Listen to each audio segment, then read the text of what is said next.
불을 밝히고 휴대전화를 충전하고 우리는 늘 전기에 둘러싸여 사는데요.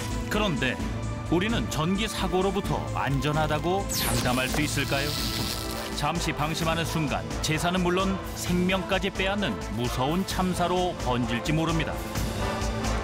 전선을 타고 흐르는 죽음의 기운, 전기 사고 지금 시작합니다. 1991년만 해도 우리나라 전체 화재 중에서 전기 화재가 차지하는 비중은 무려 37.4%에 달했습니다. 그리고 부단히 노력해온 결과 지난해에는 17.5%까지 끌어내렸습니다. 하지만 뉴질랜드나 독일, 미국 등 주요 선진국과 비교하면 여전히 격차가 큰데요. 2017년 3월 18일 새벽에 발생했던 소래포구 어시장 화재, 2016년 쌍문동 아파트 화재 사고. 전기 화재가 발생하는 이유는 무엇일까요?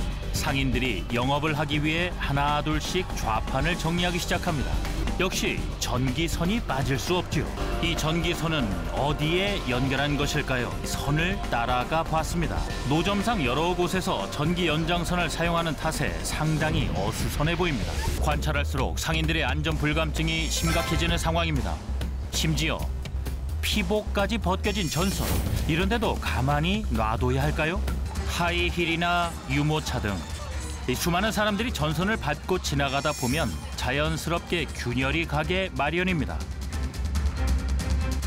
길을 걷던 누군가 밟아서 감전당하는 끔찍한 사고가 벌어질 수도 있습니다. 전기 안전사고 관련해서 해결 방안을 두 분과 말씀을 나눠보겠습니다. 저희가 사고 원인 꼽을 때마다 빠지지 않는 것이 바로 안전의식이거든요.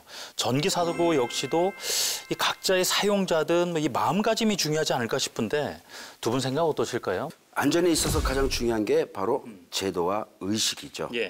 예를 들어서 호주 같은 경우는 전기를 시공하는 시공업체가 아무리 큰 건물이라 하더라도 그 건물을 준공할 당시에 검사를 하고 검사하는 과정에서 사소한 문제점, 부실이 한 군데 나올 때마다 1점씩 벌점을 부과해요. 전기 관련 노동자에 대한 대우만 보더라도 이제 우리가 더 많이 생각해야 될 부분이 분명히 존재한다고 봅니다.